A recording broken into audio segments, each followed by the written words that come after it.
Boa noite a todos. Buenas noches a todos. Bueno, un webinario más. Fijaros, ya no me dejo de asombrar. Este es el webinario número 68, que significa que llevamos un buen puñado de webinarios, ¿eh? Es curioso, ¿sí? Desde hace 2 años y medio estamos haciendo webinarios. Y hoy lo que toca es... disculpad un momento.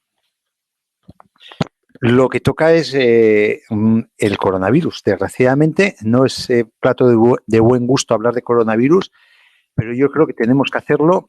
Además, después de la afectación que tuvo... disculpad, se ha salido... Un momentito, por favor. Ahora. Después de la aceptación que tuvo el anterior webinario, el martes de la semana pasada, pues la sala es de 500 personas y hubo 775 personas que intentaron entrar a la sala, y cuando una persona se movía de la sala por alguna circunstancia, de las personas que querían entrar, entraban, y esta persona que se había movido luego no podía entrar. Total, que ha habido mucha demanda al laboratorio por parte de muchas personas que se quedaron con ganas de escuchar, a pesar de que está grabado, con ganas de escuchar el webinario del coronavirus. Lo he actualizado, no difiere mucho, sí que he actualizado y he metido algunos datos últimos sobre el coronavirus que creo que es interesante, aunque solo se habla en todos los medios de comunicación de coronavirus, pero es interesante que lo digamos para quitar un poquito hierro al asunto, si se puede quitar hierro al porrón de muertes que llevamos, ¿no? Desgraciadamente. Además, lo que más me duele a mí personalmente es que los que están falleciendo es nuestra gente mayor, son la gente que más ha luchado por este país, y en Portugal ocurre lo mismo, gente que se ha partido el pecho en la época difícil, en los momentos más difíciles, y ahora se van de una forma tan miserable, de verdad, que da una tristeza descomunal, solo, sin poder despedirse, sin que nadie les dé la mano. En fin, es mejor no hablar de esto. Pues mira, lo que os comentaba, un apunte antes de entrar con respecto al chat, si no os importa. Vamos a intentar ser un poquito asépticos y no poner teléfonos ni buscar contactos ni nada, ¿eh? Vamos a intentar ser asépticos, y yo intentaré responder, si no vamos muy mal de tiempo, alguna pregunta del chat. En fin, pues coronavirus, un poco lo que comentamos la semana pasada, ¿no? Que un virus no se sabe realmente lo que es. Es un montón de genes tipo ADN o ARN, que es una especificidad de los genes, que está envuelto en una membrana pues proteica generalmente, y bueno, va pululando por ahí. Parece que tiene inteligencia, no tiene inteligencia evidentemente, pero tienen unas afinidades por determinadas células y una forma de funcionar que no se sabe a qué responden ni por qué ocurre esto. Y realmente tampoco se sabe qué sentido tiene este material genético metido en una nucleocápside proteica, y a veces cubiertos por una membrana lipídica o no cubiertos por una membrana lipídica. Se sabe que antes de aparecer la primera estirpe celular de la cual derivamos todos, hasta los mamíferos más evolucionados, teóricamente, que es el ser humano, pues ya había estirpes víricas, virales, que estaban pululando por la Tierra, ¿no? Por lo que había de Tierra en aquel momento. Total, que es un parásito, realmente eso sí que se sabe, porque parasita células, parasita también bacterias, e incluso hay virus que parasitan otros virus a su vez, ¿no? Es un tema curioso, ¿no? Es un agente infeccioso, eso sí que está claro, y microscópico, y acelular, porque no es ni una célula realmente el virus, ¿eh? Parasita las células, es más pequeño que las células, y es muy difícil verlo, se puede ver con microscopía electrónica, y es muy complicado determinar y verlo físicamente, ¿no? Algunos virus tienen unas espículas glucoproteicas, que son las que se encargan de unirse a las células que va a infectar o a las bacterias que va a infectar.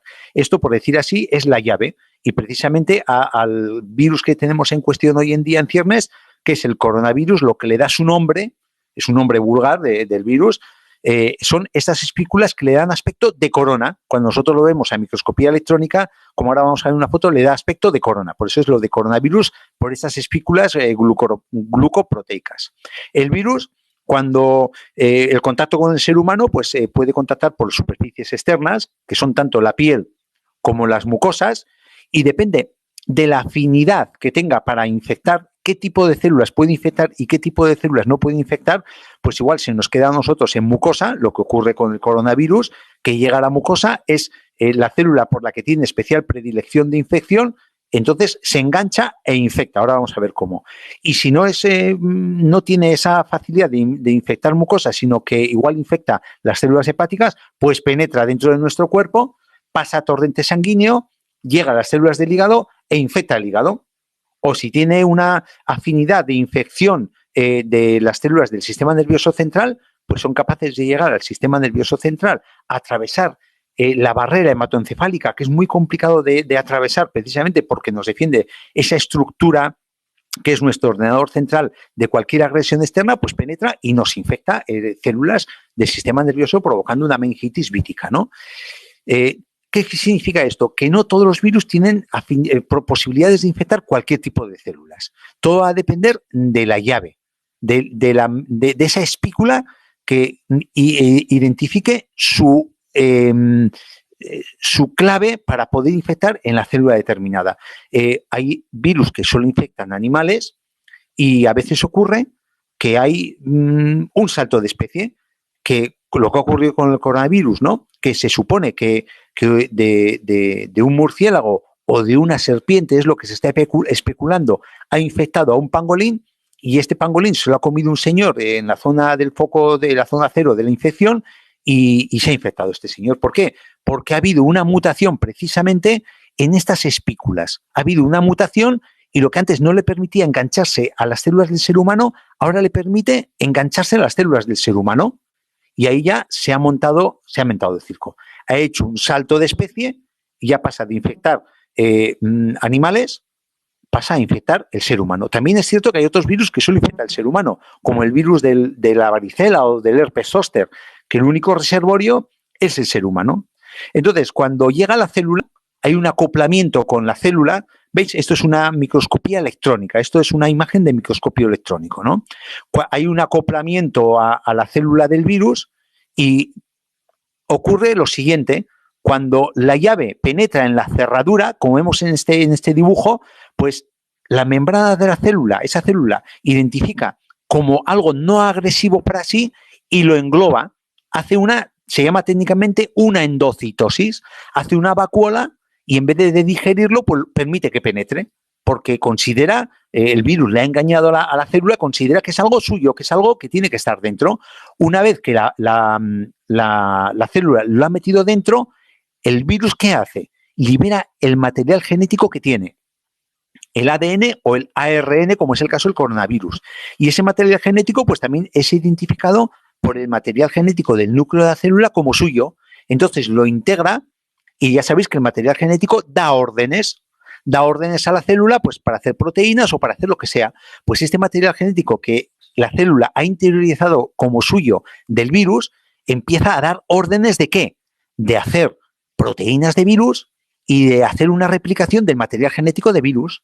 Entonces se forman cientos de miles de partes de virus dentro de la célula y cuando hay un montón de partes de virus dentro de la célula viene un acoplamiento, se acoplan y empiezan a salir cientos de virus ya conformados y ya de la célula, del interior de la célula, salen al exterior. Vamos a ver, esta es la imagen. Tenía aquí, sí, exactamente. Entonces, una vez que se han formado un montón de proteínas virales, de ARN viral, se forma y salen al exterior. Tienen dos formas de salir los virus de la célula. Una, respetando la célula, que es por gemación, salen como pequeñas burbujitas de la célula y cada vez que sale, coge parte de esa membrana de la célula, la hace suya también. Interviene esa parte de la membrana de la célula proteica como parte proteica del virus, protegiendo ese material genético. Y otras veces sale el virus, cuando se llena la célula de virus, hay como una explosión a lo bestia, entonces salen cientos de miles de virus a infectar otro tipo de células. En este caso, el coronavirus infecta células del aparato respiratorio. Entonces, una vez que una célula ha reventado o van saliendo de esa célula los virus, pues van contagiando las células de la mucosa contigua a esa célula infectada, ¿no? Entonces, cuando el virus sale, o cuando entra, perdón, pues ya veis aquí a mano izquierda una forma muy cuca de entrar, por llamarlo de alguna manera, al virus, que cuando la célula lo integra por endocitosis, entonces no hay en la parte exterior de la célula ninguna señal que haga pensar a nuestro sistema inmunitario que esa célula está infectada. ¿Por qué? Porque penetra todo el virus, no queda ninguna proteína en el exterior de la célula que pueda identificarse por nuestro sistema defensivo como una agresión y movilice todo el mecanismo inmunitario. En cambio, hay otro tipo de infecciones de nuestras células, otro tipo de virus. Por ejemplo, a mano derecha es un fago que se une a la célula, no penetra totalmente, sino que hace, suelta como una puesta de huevos su material genético, pero se queda la estructura proteica en el exterior de la célula, con lo cual este tipo de infecciones es muy fácilmente identificable por las células del sistema inmunitario. Entonces se comen el fago, el virus, y también destruyen a la célula porque hay una señal de que esa célula está infectada por parte del virus. Las espículas es lo que os he comentado, la parte externa de la corona que permite que se una la llave a la cerradura en la célula, y entonces están sometidas a tienen mucha facilidad de mutación. ¿Qué es lo que ha pasado? Insisto, ha mutado la genética de estas espículas y entonces ahora se adaptan, además como anillo al dedo, se adaptan a las células del árbol respiratorio, desgraciadamente. Y pongo esto que es muy técnico, pero es porque a alguna persona le puede dar a dudas, y ya me habéis preguntado más de uno. Se unen a los receptores de la célula que se llaman receptores tipo 2 de la enzima conversora de la angiotensina, que está distribuidos en corazón, riñón, aparato circulatorio y pulmones. ¿Por qué os pongo esto? Porque si os fijáis, hay un tratamiento que son los inhibidores de la enzima conversora de la angiotensina, que son antihipertensivos, que actúan en el mismo receptor de la célula, pero a nivel de corazón y aparato cardiocirculatorio. Y se ha especulado mucho de que si tenemos que dejar el tratamiento de los inhibidores de la enzima conversora de angiotensina para controlar la tensión. No lo dejéis. Aunque es el mismo mecanismo de entrada, no hay nada por parte de las sociedades científicas de coronarios y de cardiocirculatorio que nos digan que tengamos que dejar. No hay nada. Va a ser más riesgo si dejamos el inhibidor de la enzima conversora de la angiotensina por las crisis de hipertensión que vamos a tener, que el no beneficio que podemos pensar que vamos a tener, ¿no? Entonces, en este virus, concretamente, este virus, el coronavirus, por cada virus que infecta la célula por este mecanismo, llegan a salir al exterior 100.000 virus infectivos. Fijaros que se dice pronto, por un virus que entra en la célula salen 100.000 virus. Es apabullante. Y entonces, claro, hay una respuesta del sistema inmunitario. Y lo que diferencia, el factor diferencial de que una persona se ponga, uno de los factores diferenciales, se ponga muy malita o no se ponga tan malita, es cuando ese virus que empieza entrando por las vías respiratorias altas, además, parece que tiene una afinidad, un trofismo, que se llama técnicamente, tiene una afinidad por la mucosa de las células respiratorias, del olfato y del gusto. Porque uno de los síntomas que se está viendo, que se está empezando a valorar como patognomónicos de la infección del coronavirus, es decir, que nos puede hacer sospechar que tenemos una infección de coronavirus, es una pérdida brusca, repentina del olfato y del gusto. Entonces empiezan por mucosa nasal, bajan a mucosa faríngea y pueden llegar a los alvéolos, a la mucosa bronquial. Entonces, cuando llega a la mucosa bronquial, empiezan a infectar unas células que tenemos aquí en el alvéolo, que es la parte más pequeña, donde se realiza el intercambio gaseoso con nuestras arteriolas. Fijaros aquí, la imagen es muy gráfica, la voy a describir para los que no entendéis, no sabéis mucho de medicina. Por aquí, en esta, lo que está pintado como azul es una vena que nos trae sangre con monóxido de carbono, una sangre azul, una sangre tóxica, que no tiene oxígeno. Y entonces, en este recorrido se produce el intercambio con el alvéolo, que está teóricamente lleno de oxígeno, y conforme va pasando este capilar a través del alvéolo, se va regenerando la sangre. va saliendo monóxido de carbono al alvéolo, que lo sacamos fuera con la respiración, y va entrando del alvéolo a la sangre oxígeno, oxígeno, oxígeno, entonces se enriquece de oxígeno, ¿no? Ese es el sistema de intercambio de monóxido de carbono y de oxígeno, ¿no? Pues resulta que cuando infectan las células del alvéolo, donde se produce ese intercambio, rayos, tenemos una proximidad al sistema circulatorio, con lo cual cuando están infectadas estas células, salen masivamente macrófagos del sistema circulatorio y hay una pelea a muerte sin cuartel con las células que están infectadas y con los virus que tenemos aquí. Pero es una pelea tan intensa, que se produce una cascada masiva de citoquinas proinflamatorias. O sea, que hay una gran inflamación que llega incluso a tapar el alvéolo. O sea, que esto se llena de líquido, se llena de productos reactivos de esta inflamación y no entra aire suficiente como para oxigenar estas vénulas que tenían que estar dejando monóxido de carbono y enriqueciéndose con oxígeno. Entonces tenemos lo que se llama técnicamente un síndrome de distrés respiratorio, que esto es lo que nos hace que se nos mueran la gente, que se nos mueran mayormente los abuelitos, porque no tienen tanta capacidad para soportar este distrés respiratorio. Claro, por eso tiene importancia los ventiladores mecánicos que estamos buscando debajo de las piedras en este país. ¿Por qué? Porque el ventilador mecánico lo que hace es meternos aire a presión en los bronquios y aire a presión en estos alvéolos. Nos dilata los alvéolos, con lo cual aumenta un poquito la superficie para que ese aire que está metiendo el respirador nos llegue un poquito a la sangre y nos va a dar gramos de vida, nos va a dar vida a las personas, ese respirador, ¿no? Insisto, que mete aire a presión, mete oxígeno a presión para intentar distender este alvéolo y que eso nos llegue a la sangre, ¿no? Pero realmente lo que nos provoca la muerte de nuestros mayores es este distrés respiratorio por la ocupación del sistema inmunitario, o sea, esa pelea sin cuartel que hay de los macrófagos y de las proteínas proinflamatorias contra este maldito virus, ¿no? Nosotros tenemos dos mecanismos de defensas, ¿no? Entonces tenemos, y esto es importante para que entendáis un poco el concepto de vacuna, que ya pues está avanzando mucho la investigación y ya hay algunas vacunas que se están probando en seres humanos, pero claro, todo tiene su tiempo. Y ahora que os preguntaréis, ¿y por qué rayos si se está probando alguna vacuna en seres humanos?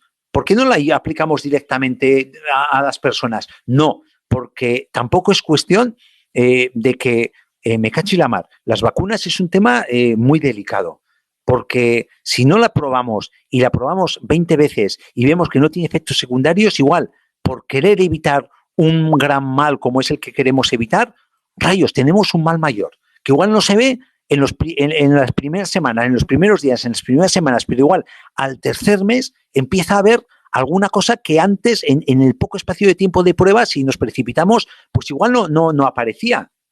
Entonces vamos a generar, si lo ponemos masivamente, sin tener claro lo que estamos poniendo masivamente a la población y tenemos un problema que aparece a los 2 o 3 meses, pues igual tenemos un bochinche de mayores dimensiones que lo que tenemos ahora entre manos. Por eso hay que tener comprensión y hay que dar tiempo a los virólogos y a los médicos que están investigando, que hay que darles tiempo al tiempo. Lo que sí vamos a tener por delante en muy poco y muy breve espacio de tiempo, ya se están aplicando empíricamente, son tratamientos.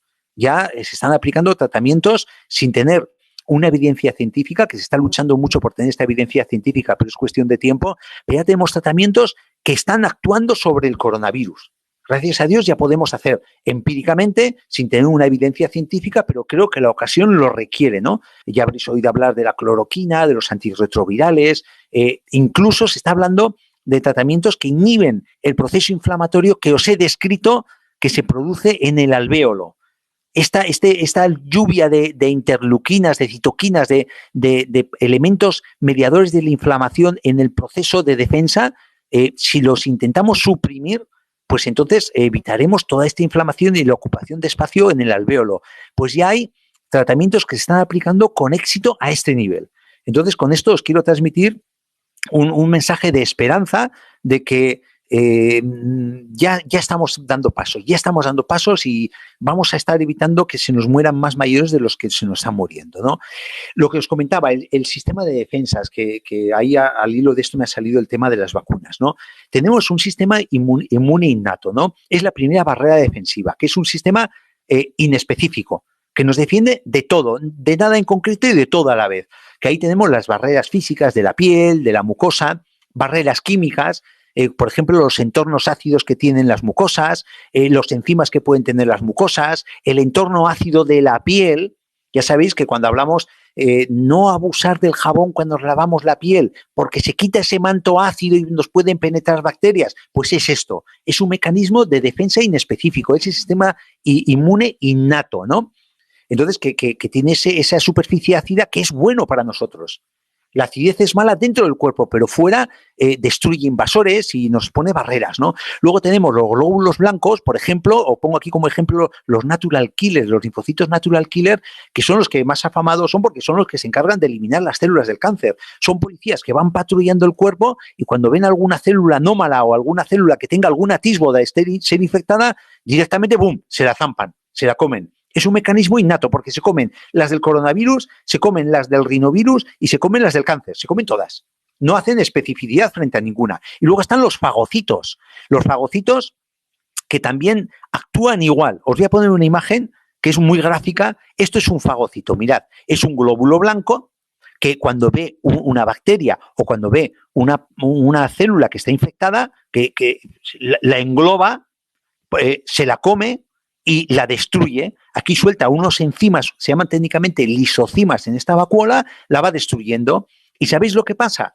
Pues que el glóbulo blanco igual tiene capacidad, me invento el número, no lo sé, igual tiene capacidad para matar 100 bacterias o 100 células que están infectadas. Y llega un momento que se llena tanto de porquería, de desechos de haber destruido tantas bacterias o tantas células infectadas por coronavirus que se muere.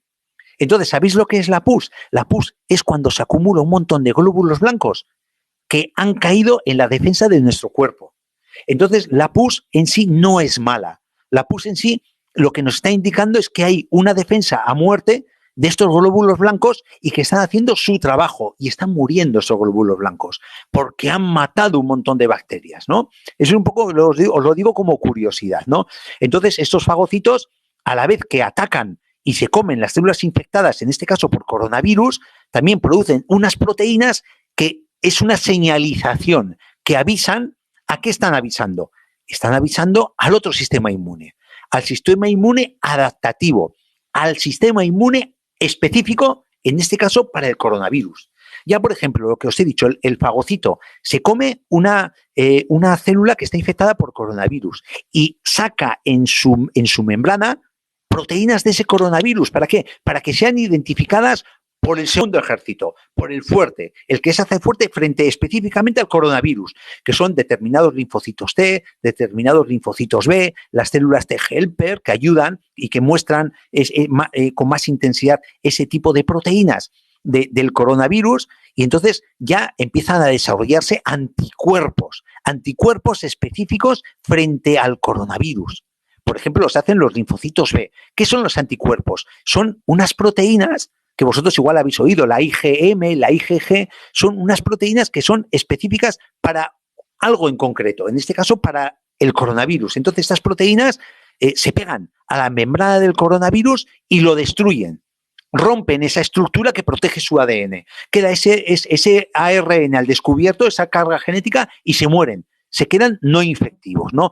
Pero esto ya es un ejército que está preparado para atacar al coronavirus, y una vez que nosotros hayamos eliminado el primer ataque de coronavirus en nuestro cuerpo, una persona infectada, luego estos soldados de la defensa del coronavirus vuelven a sus cuarteles. Si en un futuro tenemos un segundo contacto con el coronavirus, ya veréis que la respuesta es inmediata. Entonces, ¿inmediata por qué? Porque simplemente es abrir las puertas de los cuarteles y salen estos elementos a matar directamente al coronavirus. Claro, antes no era tan inmediata porque nosotros no estábamos inmunizados frente al coronavirus. Entonces, el primer ataque del coronavirus, que es lo que está pasando hoy en día, nosotros no tenemos inmunización frente al coronavirus porque nunca hemos tenido contacto contra este coronavirus. Así como con la gripe, sí que el que no la ha pasado hace 3 años, la ha pasado hace 5, y el que no está vacunado. Entonces ya tenemos en nuestros cuarteles alguna defensa más o menos específica para la gripe, con lo cual una persona con esas defensas, pues aunque coja la gripe, le dura menos espacio de tiempo. A veces incluso la gripe pasa inadvertida. ¿Por qué? Porque te has puesto la vacuna y tienes un gran ejército preparado para el ataque de virus de la gripe que te va a venir este año. Pero eso no ha habido posibilidad frente al coronavirus. Entonces, claro, el gasto energético inicial es enorme, porque tiene que entrar a jugar el papel defensivo, en primer lugar, el sistema inmune innato y luego aleccionar al sistema inmune adaptativo para que haga una defensa específica frente a este coronavirus. Que eso es lo que haría nosotros la vacuna. Cuando tengamos una vacuna de coronavirus, nos va a exponer proteínas no infectivas del coronavirus al sistema inmune y entonces haremos un gran ejército frente al coronavirus. Con lo cual, cuando una vez que estés vacunado tengas contacto con el coronavirus, la defensa va a ser inmediata y pasaremos igual el coronavirus sin darnos cuenta, ¿no? Por eso os quería explicar para que entendáis un poco el concepto de vacuna también con respecto al coronavirus, ¿no? Vamos a ver qué más os puedo decir. El coronavirus, un poco la sintomatología. Ya me imagino que esto es de dominio público. Esto lo he sacado de los primeros estudios que se hicieron en China, que por cierto, los chinos hay que quitarse el sombrero, ¿eh?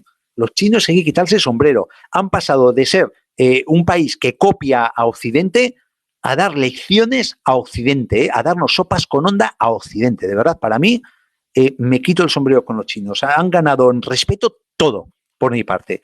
Entonces, ¿qué síntomas? ¿Qué síntomas en este estudio concretamente nos hablaba del 83% de los pacientes tenían fiebre, el 82% de los pacientes tos y el 31% disnea, ahogo.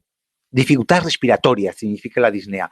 Luego, un 11% dolores musculares, un 8% dolor de cabeza, dolor de garganta un 5%, chorreo de nariz un 4%, dolor en pecho un 2%, más de un síntoma de estos, el 90%.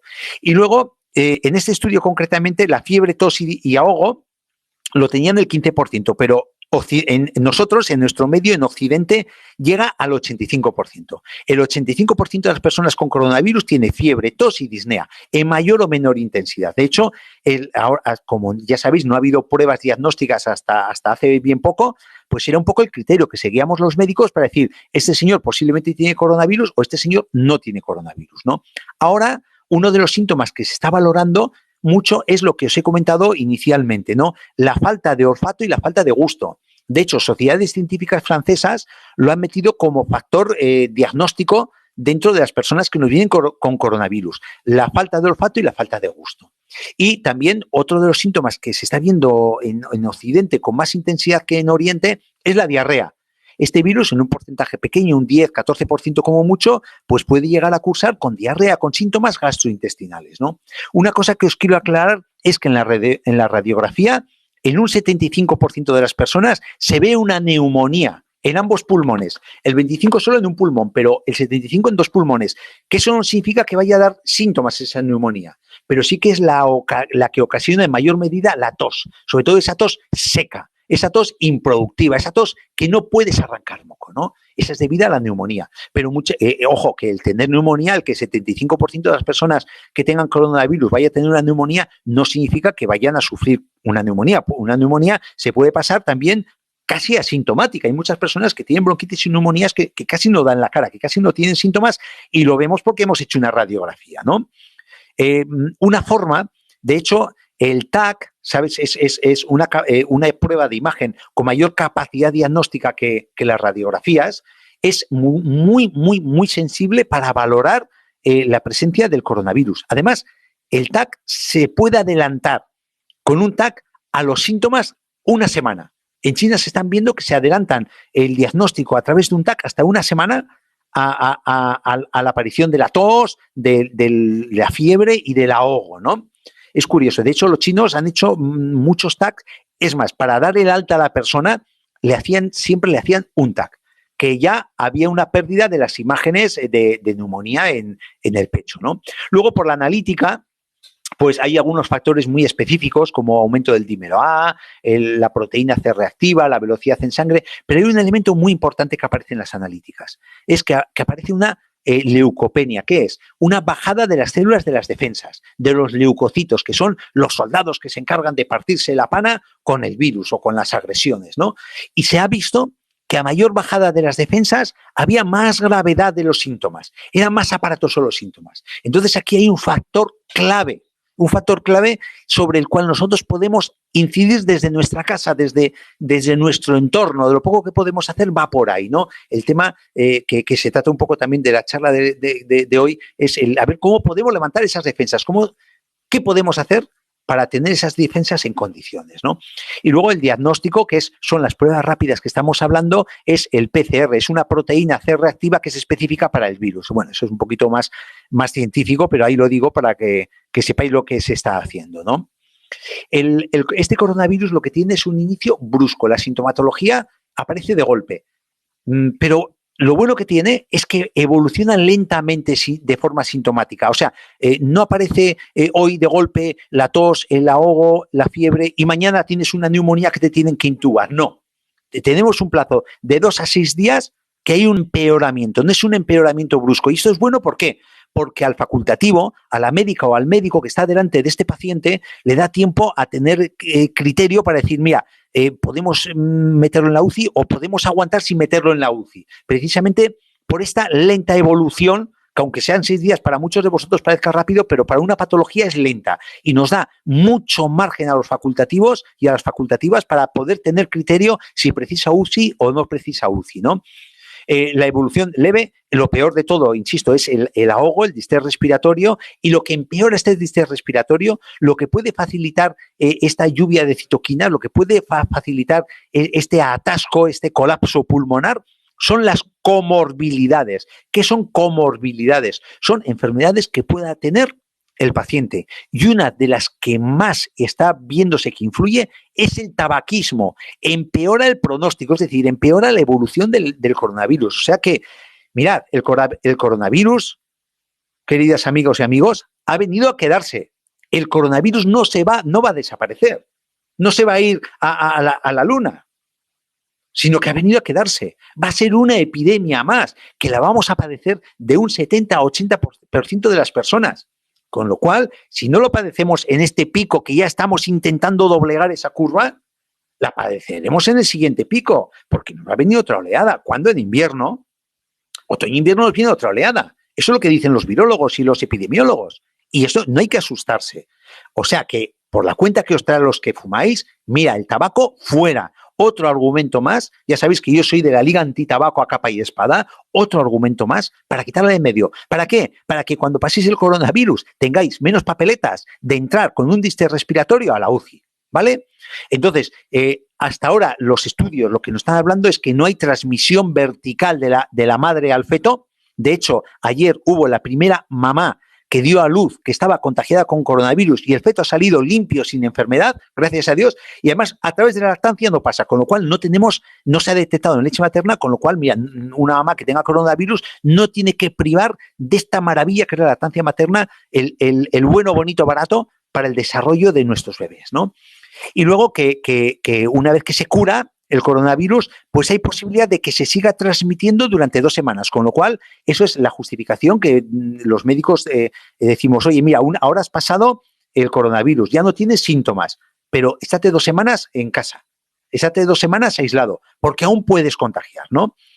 Y ya sé que todos tenemos muchas ganas de salir, pero bueno, hay que seguir las directrices, ¿no? Os pongo un estudio. Ya cada vez están publicándose más estudios, ¿no? En este caso del Lancet, de 191 pacientes sobre los factores de riesgo, ¿no? Y el factor de riesgo número 1, además del tabaquismo que os he comentado, es la edad.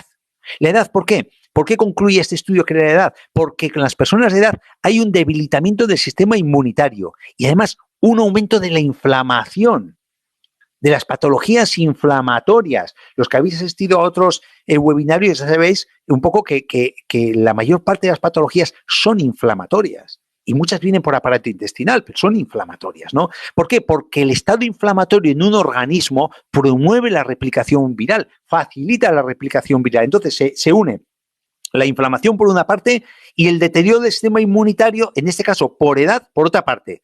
Entonces, incluso cuando hay un debilitamiento fuerte, no solo ya es que afecta a las mucosas de la vía respiratoria, sino que puede hacer una sepsis. ¿Qué significa esto?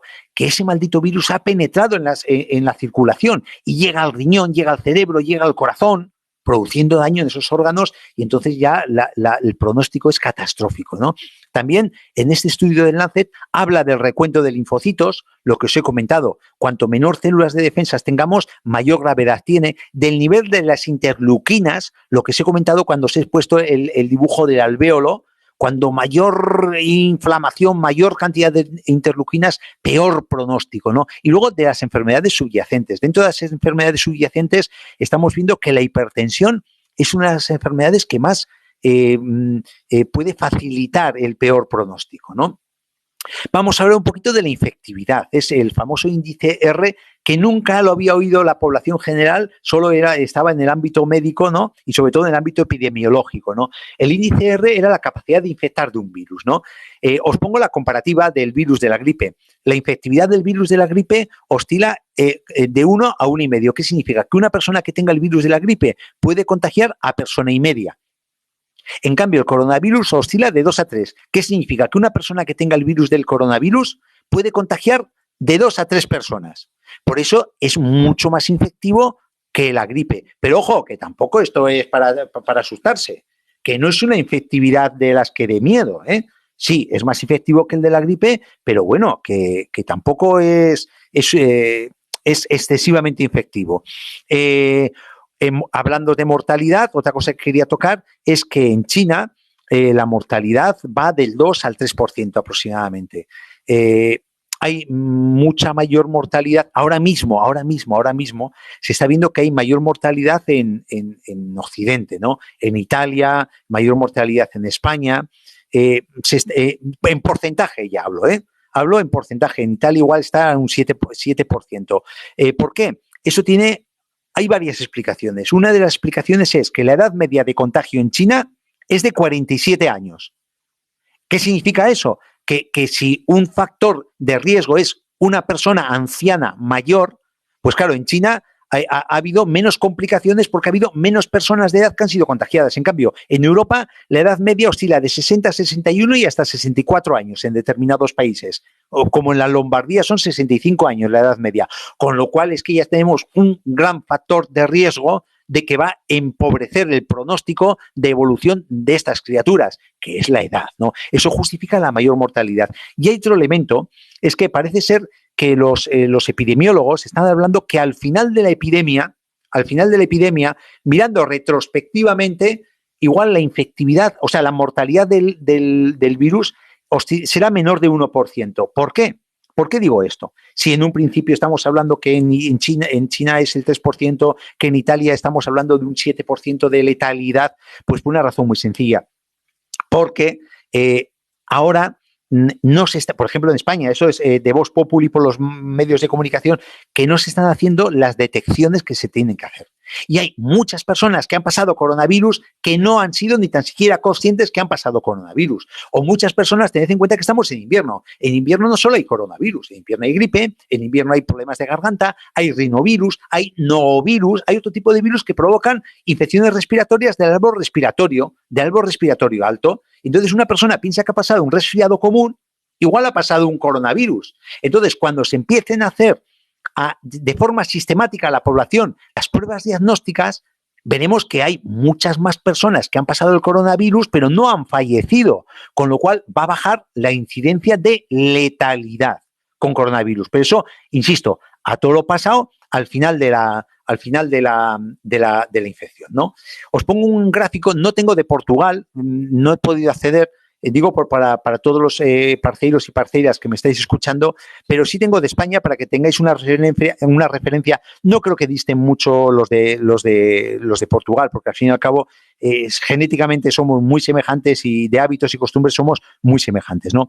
Con respecto a la letalidad, aquí veis, también quiero quitar hierro al asunto, que no es tan letal, o sea que hay mucha gente que lo va a tampoco quiero banalizar, ojo, que hay mucha gente que lo va a pasar mal. Que una persona que le intuban, rayos, es que lo va a pasar mal. Pero que la letalidad, estamos hablando, mirad, las gráficas, en personas de 0 a 9 años, no muere nadie menores de 10 años. De 10 a 20 años, de cada 100 solo muere media persona. O sea, 0,45%. De 40 a 50 años muere 0,31%. O sea, que no es tanto. De 50 a 60 años, 0,64%. De 60 a 70 años ya empieza a subir un poquito, un 2%. De 70 a 80 años, perdón, la letalidad es de un 5%. Y ya sí, nuestros mayores de 80 años, la letalidad sube a un 18%. ¿Veis que la letalidad es alta, pero se da en personas de riesgo, en personas de edad, en la edad factor de riesgo, personas con tensión, personas con diabetes, personas con patologías crónicas degenerativas, personas con Alzheimer, personas con EPOC, con enfermedad pulmonar obstructiva crónica? Eso es lo que realmente nos va a dar la letalidad. Entonces, aquí os pongo otras cifras nuevas, que el 81% de las personas que haya caído con coronavirus es un cuadro leve, muy leve. Muy leve. ¿Que puede evolucionar a severo? Sí, de un 10 a un 15%. El 14% de los que cojan coronavirus es una enfermedad severa, que unos necesitarán control hospitalario y otros control en casa. Yo he tenido una paciente con infección severa que ha estado controlándose en casa. ¿Puede evolucionar a crítica? Sí, de un 15 a 20%. Y un 5% de las personas que tengan el cuadro del coronavirus es crítica, que necesita UCI. Y entonces la mortalidad de las personas que están en UCI oscila al 50%. 50% se salvan y 50% desgraciadamente van a fallecer, ¿no? Luego se ha hablado mucho de la viabilidad del virus, ¿no? Depende de la viabilidad, es decir, la capacidad de estar infectivo cuando cae a las superficies. Se habla mucho de esto, depende mucho de las superficies, depende de muchas circunstancias, de la temperatura también depende. He sacado unos datos de una publicación del New England Journal of Medicine que nos habla que la viabilidad en el aire a forma de aerosol, imaginaros que se diseminase por un aerosol, que no pasa ya de 2 metros, pero en el aire tiene una viabilidad de 3 horas. En el cobre, de 3 horas. Sobre el cartón, de 24 horas, de un día. Y ya en el plástico y en el acero, ahí puede tener mayor viabilidad, de 2 a 3 días. Hay casos que dicen que el virus está en el metal o en el plástico 9 días, sí, pero no tiene infectividad. Hablo de viabilidad, capacidad de infectar cuando el virus está en el plástico son 2-3 días. Eso es lo que nos están hablando los últimos estudios científicos, ¿eh? Que igual está en el plástico 9 días, sí, pero igual no tiene infectividad. ¿Me entendéis la diferencia? Una cosa es que sea infectivo y otra que no sea infectivo. Eso también, con eso quiero quitar un poquito de hierro al asunto, me cachi la mar. Más datos sobre esto. La incubación, el periodo de incubación puede oscilar de 5 a 14 días. Por término medio son 5,7 días. Término medio. Desde que tú contactas con el coronavirus hasta que caes malito, estamos hablando de 5,7 días. ¿Se puede alargar a 14 días? Sí. Un 0,3% se puede alargar más de 14 días. Pero vamos, está ahí, ¿no? Insisto otra vez, las comorbilidades previas, es decir, las enfermedades que tengan las criaturas que lo padecen, hipertensión, diabetes, tratamiento con inmunosupresores, cánceres y tal, son más factibles de que tengan estas criaturas, de que tengan un problema serio con el coronavirus, que les complique la vida el coronavirus. Los niños no lo padecen. No es que no lo padezcan, perdón, rectifico, sí que lo padecen, pero no lo sufren. Pasan totalmente inadvertidos. Tiene que haber un niño con patología de base muy jorobante, como por ejemplo alguna malformación pulmonar o alguna malformación cardiocirculatoria, como ha habido algún bebé que se ha ingresado, para que se le complique la vida, ¿no? Pero lo normal, ya habéis visto que hasta los 10 años la mortalidad es 0,00, entonces lo normal es que no pasen síntomas. Pero por contra sí que contaminan, que son hiperdiseminadores, porque están contagiando sin ser conscientes que tienen tan siquiera la enfermedad. Entonces, hay que andar con cuidado en este sentido, que eso fue lo que le llevó a las autoridades del país y en otros países de igual forma a que lo primero que suspendieron fueron las clases, porque podían estar los niños extendiendo por toda la población, pobres criaturas, por toda la población, pues el virus. Entonces suspenden las clases, los niños en casa, con lo cual hay menos posibilidad de que esos niños sean hiperdiseminadores, ¿no? Normalmente, insisto, en personas jóvenes es un cuadro banal. Es como comentaba el doctor Callejas, que es un médico internista del Clínico de Granada en un vídeo que se ha hecho muy viral, es que, lo decía con esas palabras, es una mierda. perdonad, pero lo decía con estas palabras, es que es un catarro el virus. Lo que pasa es que se complica. Pero en sí, una persona joven, una persona que no tenga factores de riesgo y que no tenga posibilidades y que no se le complique, lo va a pasar con menos que una gripe incluso, ¿eh? Insisto, no quiero banalizar, hay que tener cuidado, pero no hay que tener pánico. Con esto quiero transmitir tranquilidad, no quiero transmitir pánico. Quiero que hay que tener cuidado, sí. Que hay que seguir las directrices de las autoridades para que no se nos mueran los mayores, sí. Pero estad tranquilos, por Dios, que no se acaben los papeles higiénicos de las tiendas, ¿vale? ¿Cuánto puede durar el cuadro? De 7 a 10 días. Es lo normal. Desde que tú empiezas con el primera tos y fiebre, 10 días. Ahí está. Y ahí acaba. Siempre que vaya bien, siempre que no necesites hospitalizarte, siempre que no necesites pasar por la UCI. El término medio de días en UCI son 28 días. Hablo un cuadro normal. ¿Cómo sospechamos los médicos sin tener el test o cualquiera de nosotros que tenemos un coronavirus? Primero, por el criterio clínico, es decir, por la sintomatología que os he dicho, fundamentalmente tos, fiebre y la dificultad respiratoria. Por criterio epidemiológico, que ya no tiene mucho sentido, es el criterio epidemiológico, es decir, que tú vienes de una zona de transmisión. Antes, cuando solo estaba en Europa, estaba solo en Italia, las personas que venían de Italia a España, oye, pues criterio epidemiológico, vienes de una zona de transmisión. O por un contacto con un infectado. Que eso hoy en día sí que tiene sentido. Por ejemplo, tu pareja está infectada, pues tú puedes tener el coronavirus porque has convivido con tu pareja, ¿no? Y luego por el cuadro radiológico, si aparece en el TAC una neumonía o aparece en radiografía, ya os he dicho, el 75% de las personas, aunque sea sintomática, pueden tener una neumonía, pues es motivo de sospecha de coronavirus, aunque no se haga la prueba, ¿no? Y entonces, ¿qué hacemos? Los médicos, ¿qué recomendamos, no? Cuando el paciente está estable, vamos a ver, tenemos un paciente que tenemos una sospecha clara de coronavirus, aunque hayamos hecho la prueba o no hayamos hecho la prueba, ¿no? Por esos criterios que os he comentado. Entonces, ¿qué decimos? Vete a casa. Si la cosa, el paciente está estable, tiene los síntomas que hemos descrito, vete a casa. Y en casa haz un autoaislamiento, ¿no?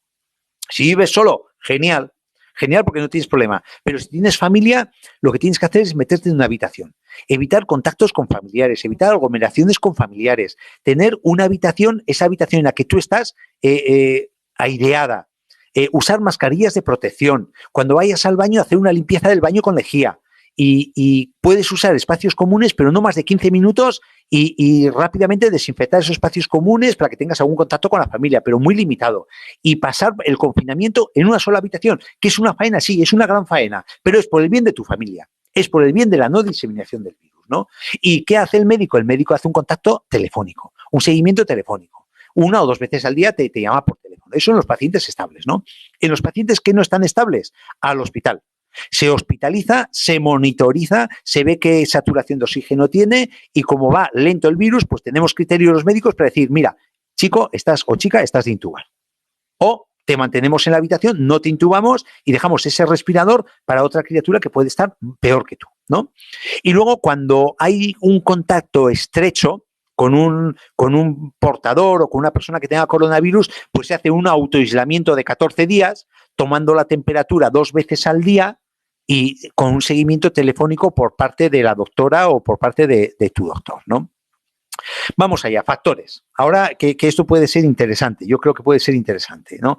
¿Qué factores incrementan el riesgo? Primero, la temporada. Evidentemente, la temporada en otoño y en invierno se incrementa el riesgo de padecer cualquier infección viral, cualquiera. Entre ellas el coronavirus. Nos ha venido en invierno porque es cuando tiene que venir. Tiene que venir en invierno. ¿Por qué? Porque estamos en espacios cerrados, se incrementa la exposición a los virus en los espacios cerrados. Acordados de las guarderías, de los niños que cuando cae uno en invierno caen todos los niños como fichas de dominó porque se contagian unos a otros, porque no pueden abrir las ventanas porque hace frío, porque no pueden salir al patio porque está lloviendo, sobre todo en el norte. Entonces, el frío además debilita la primera línea de defensa inmunológica, disculpad. Debilita la primera línea de defensa inmunológica, que es la nariz. Los virus entran por la nariz. Recordad lo que os he dicho, el coronavirus hace perder el sentido del olfato. Entra por la nariz. Entonces, claro, primero que entra por la nariz, hace frío, no está tan vascularizada, no hay tantas células defensivas en la nariz. Porque no está vascularizada, porque está herida de frío, la pobre mucosa, ¿no? Entonces, el sistema inmune responde más lentamente a temperaturas frías. Y luego el rinovirus, por ejemplo, se replica mucho más rápidamente a temperaturas bajas. Invade el cuerpo por la nariz, donde la temperatura es más baja. Y luego, aparte que tenemos aire seco, por eso siempre decimos todos los médicos, la necesidad de hidratarse para que no se sequen las mucosas. Es muy importante la hidratación, ¿no? Factor de que incrementa el riesgo, el invierno. Luego, la edad, lo que hemos comentado, factor inmunológico, sobre todo en la tercera edad. El organismo está más debilitado con respecto al coronavirus, por la presencia de muchas patologías crónicas y por la deficiente nutrición a esa edad. Cuando una persona envejece el sistema nervioso, envejece la vista, envejece la piel, pero también envejece el aparato digestivo, con lo cual absorbe peor los nutrientes. Y encima los abuelitos comen menos, comen peor, sobre todo si están solos, desgraciadamente comen peor, comen menos y se absorbe menos, con lo cual muchos abuelitos muchas veces están con cierta deficiencia nutricional, que eso hace que el sistema inmunitario esté mucho más debilitado. Luego, aparte, para otras infecciones, no con la del coronavirus, en los niños hasta los 6 años, pues el sistema inmunológico está inmaduro. Por eso los niños están catarro tras catarro, resfriado tras resfriado, que no son malos, que son auténticas vacunas frente a determinados virus. Pero claro, que hay que sufrirlos y hay que padecerlos. Y hay que evitar que no bajen a pecho, que se queden en la nariz, en la garganta y punto, ¿no? A los 6 años ya empiezan a tener menos resfriados, menos catarros y tal, ¿no? Sistema inmunológico debilitado, factor de riesgo. ¿Por qué? Mala alimentación, falta de sueño, estrés. Estoy hablando de estudios clínicos, estudios, de lo que nos dicen los estudios clínicos que influyen en el sistema inmunológico debilitado. Mala alimentación, falta de sueño, estrés, una alergia alimentaria, el ejercicio físico excesivo. Ya sabéis que los maratonianos, el gran problema, o los deportistas de élite, el gran problema que tienen es la bajada de las defensas y el riesgo de coger cualquier tipo de infección y que le rompa la temporada de entrenamiento. Y luego enfermedades crónicas, que también bajan el sistema inmunitario. Tabaquismo, lo que hemos comentado. Los fumadores son más propensos a padecer resfriados y a que se compliquen esos resfriados en general, no solo por coronavirus. Exposición, evidentemente, se puede transmitir por contacto físico. Nuestro coronavirus se transmite por contacto físico, por manos, por estornudos, lo que siempre hemos comentado, pero también la carga viral, que es por lo que nos están padeciendo muchos facultativos y muchas facultativas y muchos ATS, muchos DUES y muchas DUES que están a frente de guerra con el coronavirus. ¿Por qué? Porque no es que tengan mucha exposición de un paciente, sino que son muchas pequeñas exposiciones de muchos pacientes. Entonces, al final hay tal cantidad de carga viral que te destruyen, que te penetran y que te tumban, ¿no? El estilo de vida, factor determinante que predispone a cualquier tipo de infección.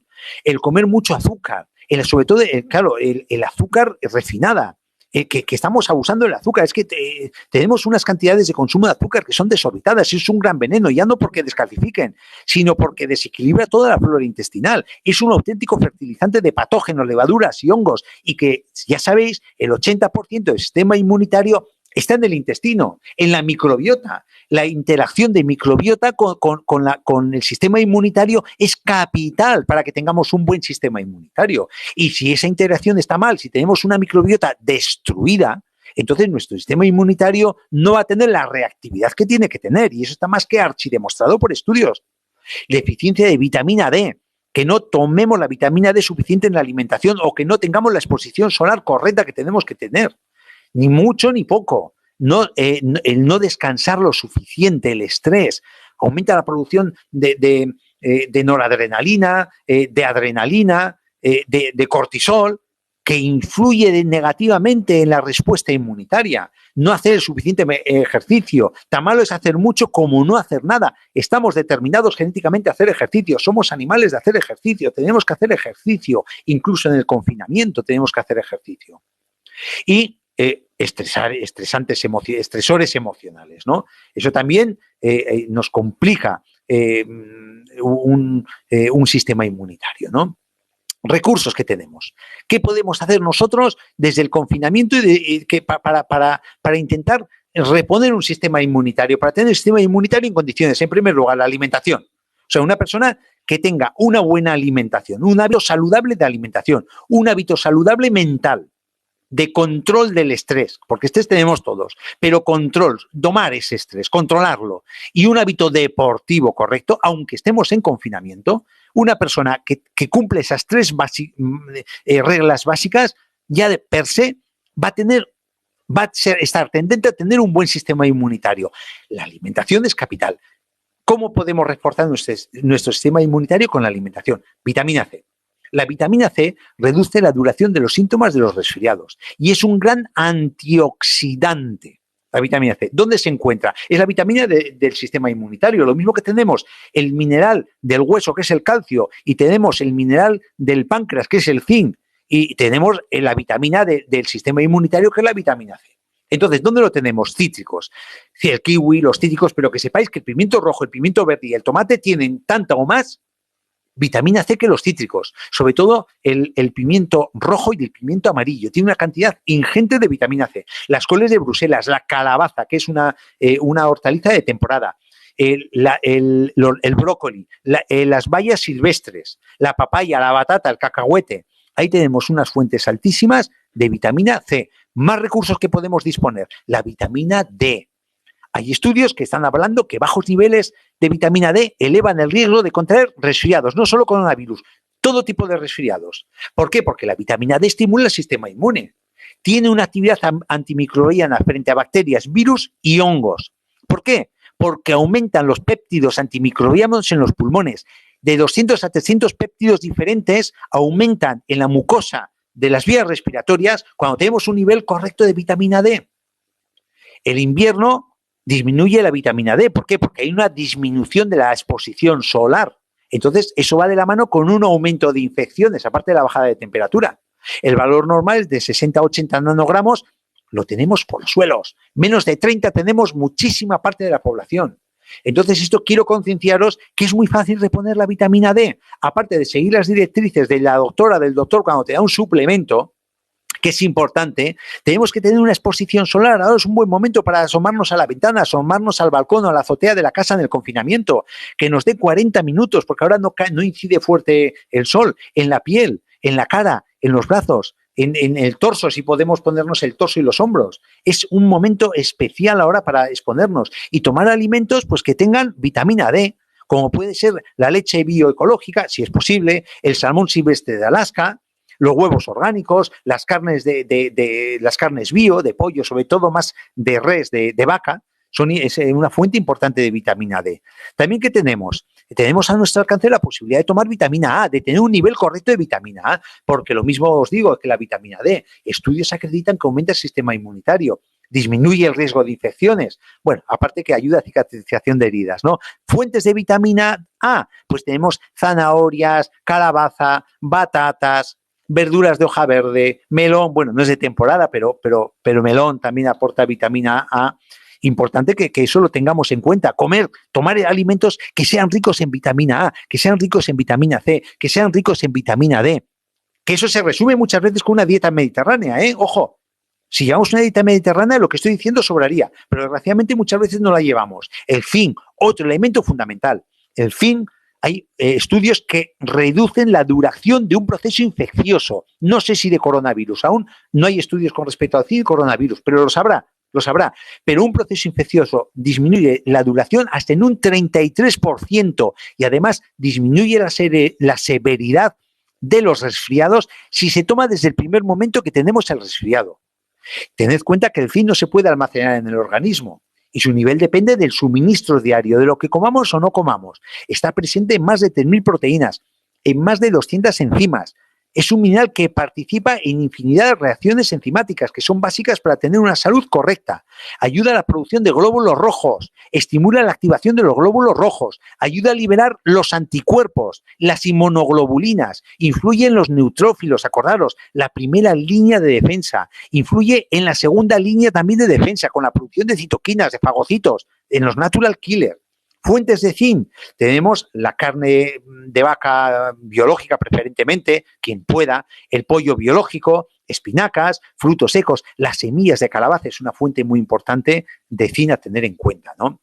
Luego, ¿qué más elementos? La vitamina B. La vitamina B per se, no hay dentro de la B1 a la B12, no hay ninguna vitamina que sea más o menos estimuladoras del sistema inmune, pero lo que tenemos en cuenta de la vitamina B, lo que sí que hay que tener en cuenta es que la vitamina B, claro, ojo, cuando tenemos una vitamina B natural, cuando tenemos una vitamina B natural, que no sea sintética, cuando los laboratorios, o en este caso el laboratorio LR que patrocina la charla, cuando coge de la hortaliza o de la fruta, esa vitamina B, no solo coge la vitamina B, sino que coge pues oligoelementos, oligominerales, está cogiendo también fitocomplejos, está cogiendo enzimas que están en esa matriz natural y que eso potencia el efecto de la vitamina B y tiene un efecto también sobre el sistema inmunitario. Entonces, en ese sentido, la vitamina B de matriz con matriz natural fortalece el sistema inmune, aparte que repara tejidos, actúa sobre el metabolismo celular, etcétera, etcétera. Fuentes. La levadura de cerveza es una de las mayores fuentes en alimentación de vitamina B. Aunque sea un poco amarga, no importa, pero beneficia también al hígado porque es un poco amarga, precisamente. Hojas, verdura de hoja verde oscura. Pescados de agua fría como el arenque, caballa, sardinas, el pollo bio, yogur, queso, leche orgánica. Me comenta el laboratorio que precisamente antes de que se agote el Vitactiv, ya sabéis todos que lleva vitamina D, que está en promoción solo hoy, porque está ya a punto de hacer crack, de romper estocajes, ¿no? Probióticos, lo mismo, lo que os he comentado antes, la flora intestinal es determinante del estado del sistema inmunitario y está en nuestra mano tener una flora intestinal variada y sana. ¿Por qué está en nuestra mano? Porque depende de lo que comamos y depende de que no comamos porquerías, que no comamos alimentos industriales, que no comamos un exceso de azúcares, que no tomemos cosas que no tengamos que tomar, que hagamos una dieta mediterránea en condiciones y en esa dieta mediterránea que metamos fermentados como el kéfir, como los encurtidos. ¿Qué son los encurtidos? Pepinillos en vinagre, cebolletas en vinagre, las olivas, el yogur, el chucrut alemán. Y luego ya hay otros elementos orientales como el miso, el tempeh, el natto, el kimchi, que también son ricos en probióticos, ¿no? Y también dentro de los probióticos la importancia de los prebióticos, es decir, la fibra. Porque los prebióticos es el alimento de los probióticos. Los probióticos es la microflora, pero tiene que comer de algo y tiene que comer de lo que nosotros le metemos. Y un aporte básico para esos probióticos es la fibra de la alimentación, una fibra correcta, o el Fiber Boost también. Es una fibra de algarroba que es fundamental para el desarrollo de los probióticos. En fin, lo mismo que os comento de los probióticos, que me comenta el laboratorio que ahora tenéis oportunidad, que está en promoción. Betaglucanos.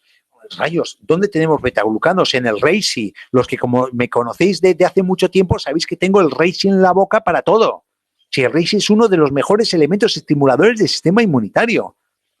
No solo está en el Reishi, o sea, los betaglucanos no solo están en el Reishi, tenemos betaglucanos en el maitake, tenemos en el shiitake, en menor medida en las setas occidentales, como puede ser el champiñón, sin ir más lejos, o las que se venden en los supermercados, pero los que tienen mucha riqueza de betaglucanos, para mí, de los elementos con mayor riqueza es el reishi, ¿no?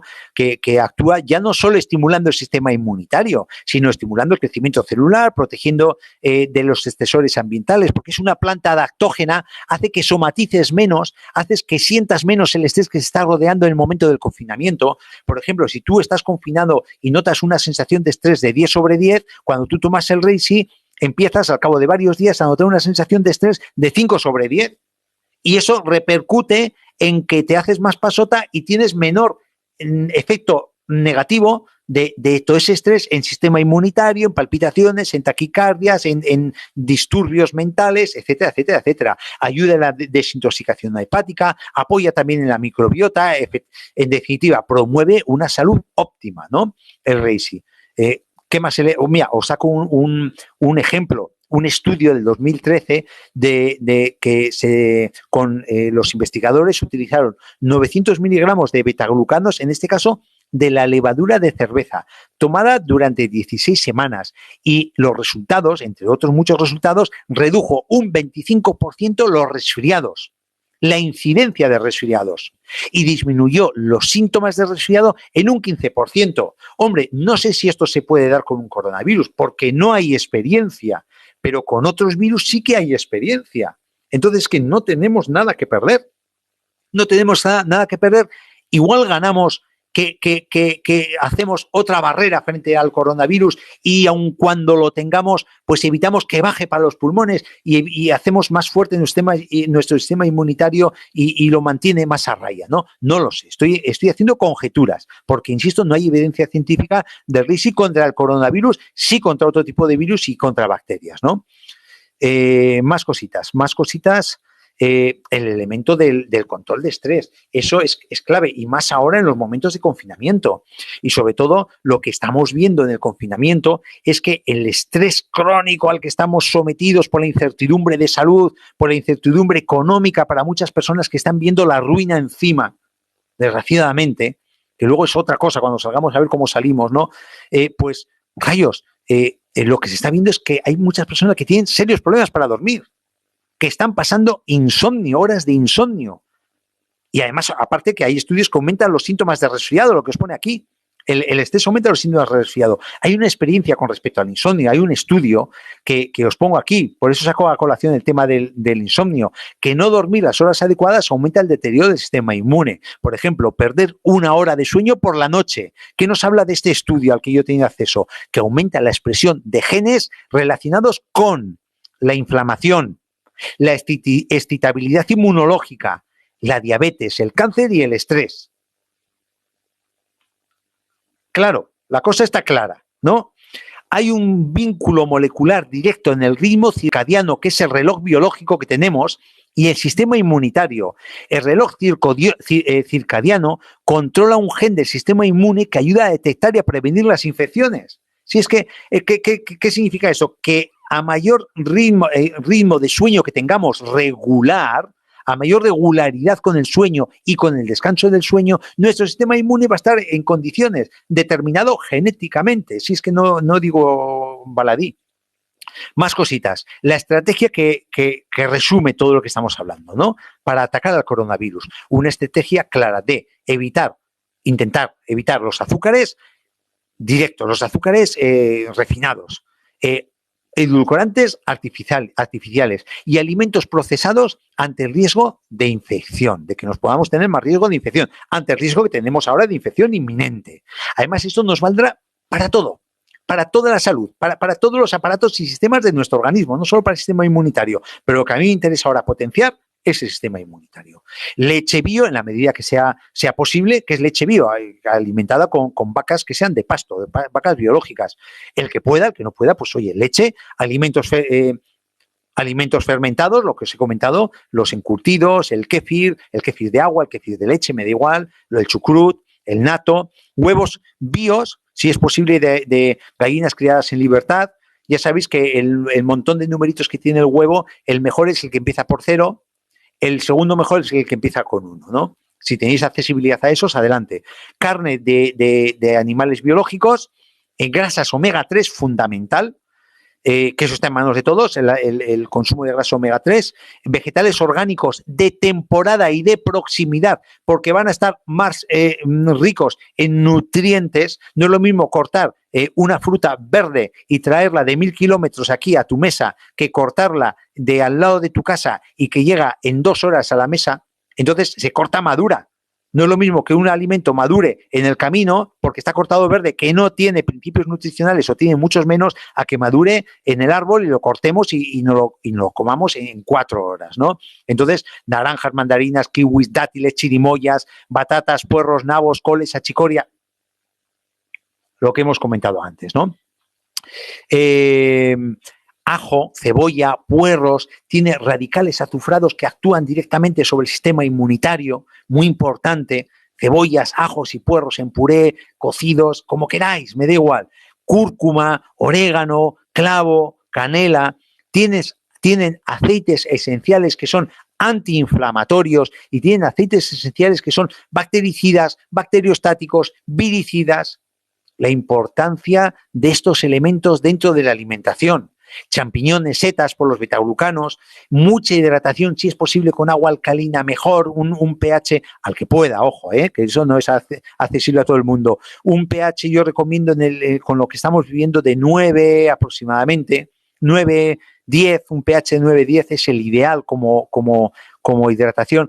Caldo de pollo rico en cisteína, porque aporta mucha cisteína y la cisteína es un elemento importante, es un aminoácido importante para el sistema inmunitario. Y olvidaros del café y tomar té verde, porque té verde tiene muchos polifenoles como el epigalocatequina que actúan estimulando el sistema inmunitario, es un gran antioxidante y nos va a ayudar a sobrellevar lo que nos va a venir encima con más dignidad.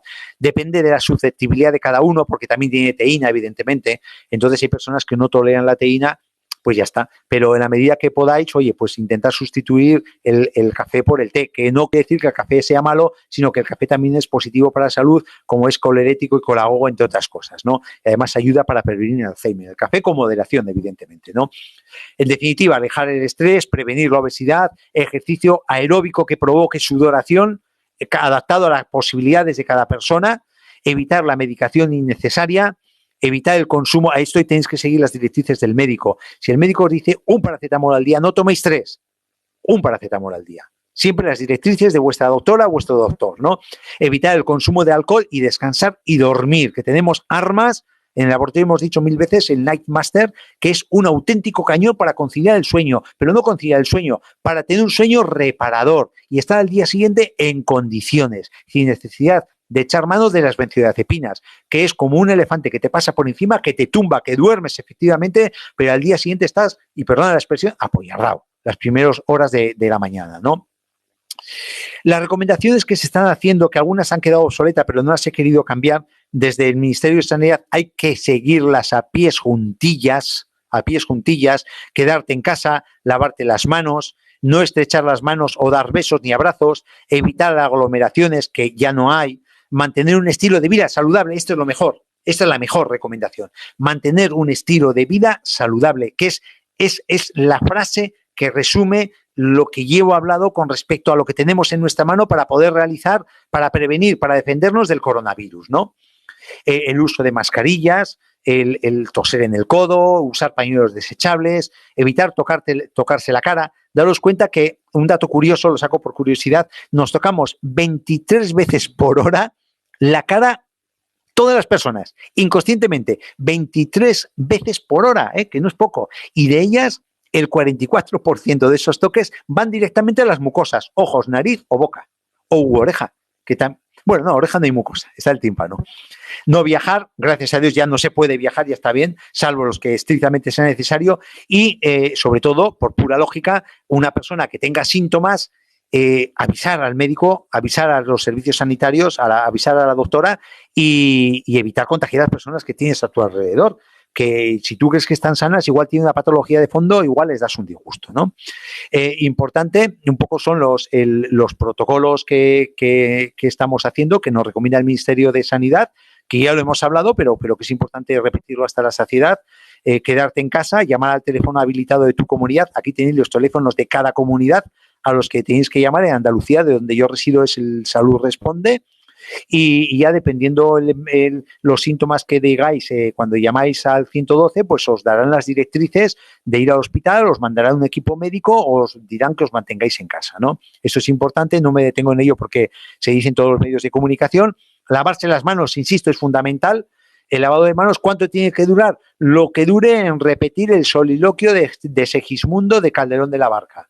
Repetís el soliloquio dos veces seguidas y mientras os restregáis por todas las partes de la mano, incluso debajo del anillo, que ahí se pueden acumular gérmenes si no somos conscientes, ¿eh? Importante.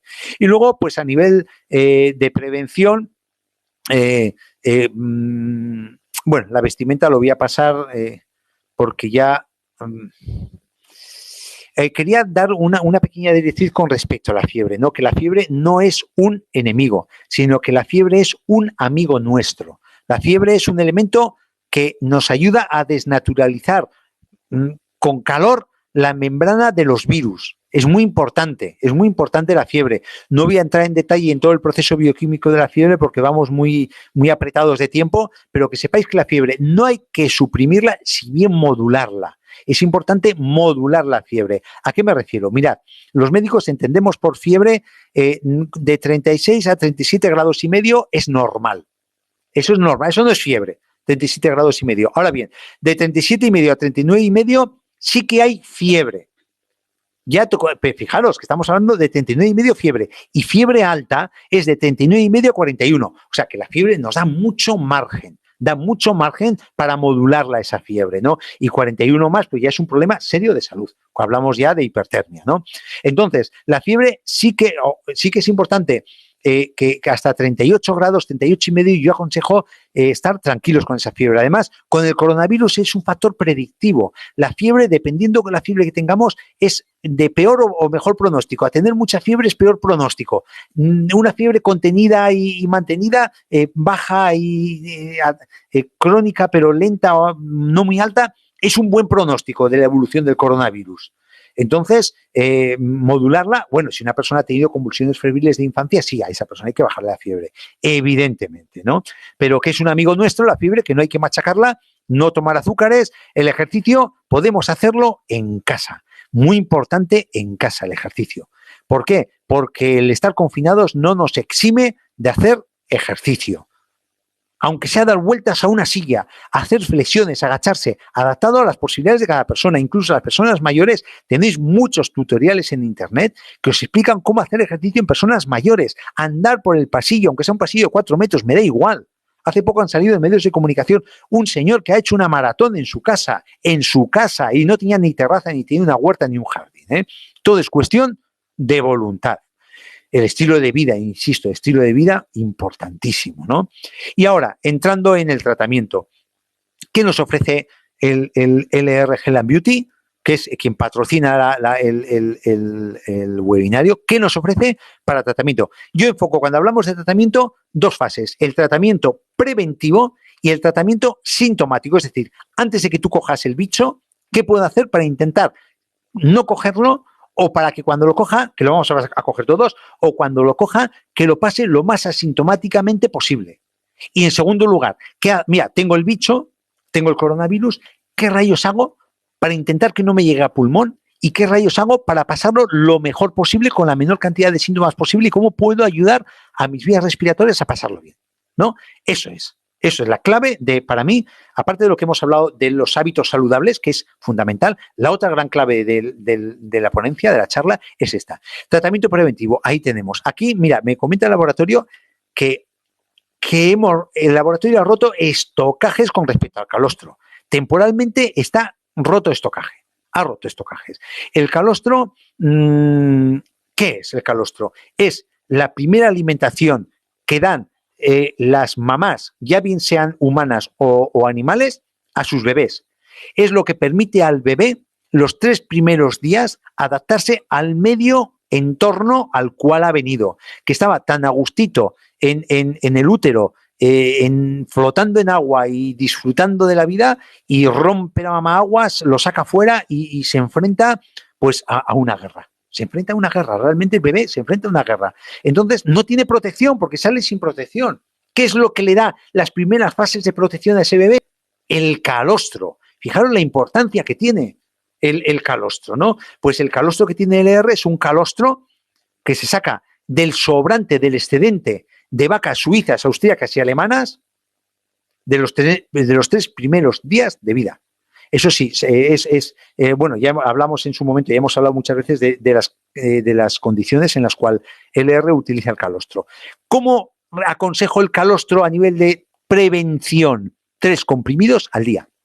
En perlas, 3 comprimidos al día. El aloe vera Immune Plus, ya sabéis que lleva el jengibre, que lleva el selenio, que lleva el zinc, que lleva vitamina C, que lleva miel, que lleva aloe vera en un 85% y lleva extracto de limón con los aceites esenciales que protegen al árbol respiratorio. Tomar 90 mililitros al día, por las mañanas, con un buen zumo natural, si es posible, con frutas de temporada, o un smoothie con verduras y fruta de temporada. 90 mililitros por la mañana. Pro 12, que es una de las mejores formulaciones que hay en el mercado de prebióticos y de probióticos. 12 cepas de probióticos con un microencapsulado que permite el paso de la barrera del estómago con dignidad. Un comprimido al día. Ir preparando la microbiota, ir preparando la flora intestinal junto con una alimentación equilibrada. Cistus incanus es una planta mediterránea. Es una planta mediterránea no muy conocida, pero muy potente en su acción de Cistus incanus. Hay estudios que nos están hablando que inhiben la adhesión del virus de la gripe a la mucosa.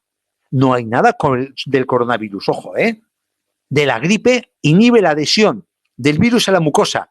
¿Que se puede extrapolar al coronavirus? Ni idea, porque no tenemos ni idea. Son conjeturas. Pero lo que yo siempre digo, ante la duda, oye, pues yo me lo tomo. Yo os dije en el anterior webinario y esta semana he hecho lo mismo. Antes de salir de casa, y Chuso me ha pillado en la mitad, he hecho actividad deportiva, he estado haciendo deporte, y luego me he tomado un tiesto de Cistus Incanus. En un principio, en comprimidos, porque lleva zinc, 3 comprimidos al día. Reishi, no hablo más del Reishi, un comprimido al día, para prevenir, para empezar a estimular nuestro sistema inmunitario. Y luego, el lavado de manos, como no hay geles de alcohol, y además se está viendo, que sepáis que se está viendo que el jabón parece ser más efectivo que el alcohol, porque como he dicho al principio, este maldito virus tiene una capa lipídica sobre la capa proteica que protege su material genético, y el jabón disuelve esa capa lipídica. Entonces estropea las espículas y estropea la capa lipídica, con lo cual es que un buen lavado con jabón, con un gel de aloe vera encima, el aloe vera que es antimicrobiano, pues es tan bueno o más que los geles de aloe. En el laboratorio teníamos, porque está totalmente agotado, esto se agotó lo primero, un gel en base a microplata. Ya sabéis, la plata es bactericida, viricida y bacteriostática. Es uno de los más potentes elementos germinicidas que hay que tenemos a nuestra disposición. De hecho, hay hospitales que los pomos de las puertas, están pintándolos de plata, están dando un baño de capa. ¿Por qué? Porque en los pomos es donde se transmiten la mayor parte de las bacterias resistentes en los hospitales. Una persona con una infección de una bacteria o un virus resistente a todo, en el hospital coge el pomo y deja ahí impregnado. Y luego otra persona que está sana coge el pomo y ya se ha contagiado. Ya se toca la nariz, se toca la boca, ya se ha contagiado. Entonces, y ahí tenemos la posibilidad del spray de emergencia también como uso, porque lleva plantas que son bacteriostáticas, bactericidas y viricidas en su composición, importante. O la posibilidad, rayos, de hacer un gel hidroalcohólico con alcohol de 70 grados, el 75%, aloe vera en un 25%. E incluso a eso le podemos echar 10 gotitas del árbol de té, 10 gotitas de aceite esencial de Ravinstara o 10 gotitas de aceite esencial de Niaulí. Si lo encontráis en farmacia, porque está agotado. Ahí tenéis un gel casero, pero que funciona que se las pela. Un gel hidroalcohólico, ¿no? Total, esto para prevenir. ¿Y cómo hacemos cuando una persona está infectada? El tratamiento. Cuando está en fase aguda. Aparte del paracetamol, que le va a recomendar el doctor antes de mandarlo a casa, porque es que no hay nada más. No hay nada más para las infecciones víricas. No hay nada más. Entonces, a no ser que estéis en el hospital y se estén aplicando los tratamientos experimentales, que sí. Pero eso, para las personas que os manden a pasar el coronavirus porque no estáis graves en casa o que estéis en cuarentena, pues mira, calostro, pero en este caso no en cápsula, sino en jarabe, que aún dispone el laboratorio. El tomar el calostro en jarabe, 8 mililitros cada 12 horas, a doble dosis de lo que se suele recomendar habitualmente. 8 mililitros cada 12 horas. El Cistus Incanus, tomarlo pero en infusión, ya no en cápsulas, pero en infusión haciendo gárgaras. Y cuando vayamos a hacer la gárgara, le vamos a añadir a cada vaso para hacer gargarismo 30 mililitros de Immune Plus, de la aloe vera bebible Immune Plus, y hacer gargarismos e ingerir.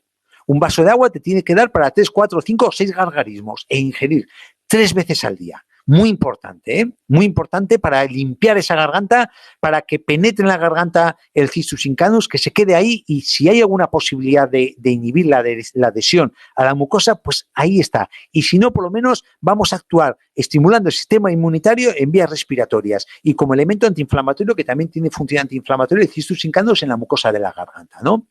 También, que es importante, el MindMaster verde. ¿Por qué? Porque en estos procesos de confinamiento, y más cuando encima estás con el coronavirus, que tienes síntomas de cansancio, que estás como si te hubiese pasado un tractor por encima, el MindMaster verde te vale poner las pilas. Ya sabéis que es un estimulador físico y psíquico.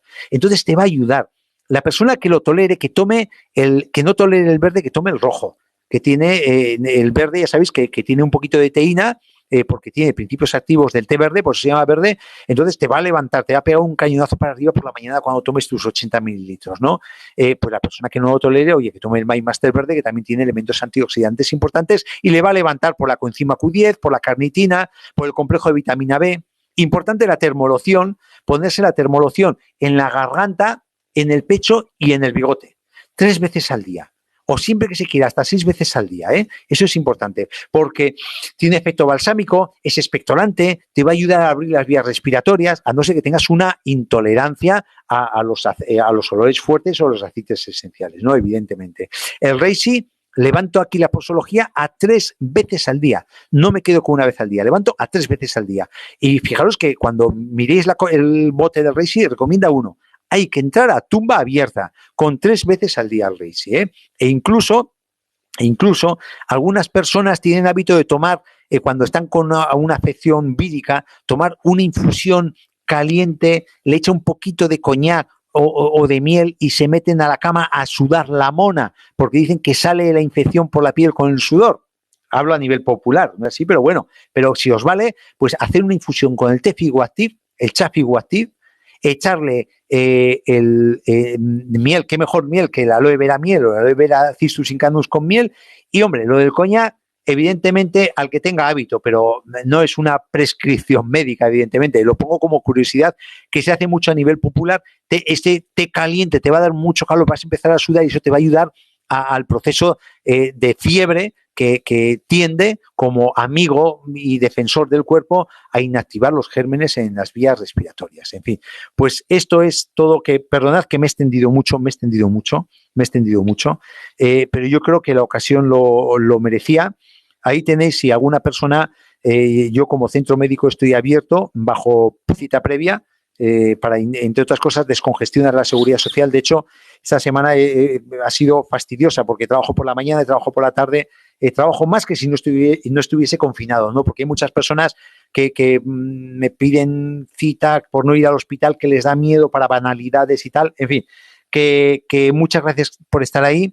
Que sepáis que el próximo webinario es el próximo martes 31, que vamos a hablar de alergias, porque ya tenemos encima las alergias encima, pero que puede variar. Como las cosas varían de un día para otro, pues igual igual cambia la cosa, ¿no? Igual tenemos que hablar de algo relacionado con el tema, aunque no quiero ser cansino con el coronavirus, pero bueno, que no puedo responder preguntas porque sé que estáis cansados, que os estáis yendo ya del chat, que si puedo recoger alguna pregunta de las que me habéis hecho, lo comento en el próximo webinario. Insisto, el miércoles 31 hablaremos de alergia. Que muchas gracias por estar ahí, que sigáis las instrucciones de confinamiento por el bien de nuestros mayores, no por otra cosa, y por descargar la sanidad pública, y que os cuidéis, que eso depende de nosotros.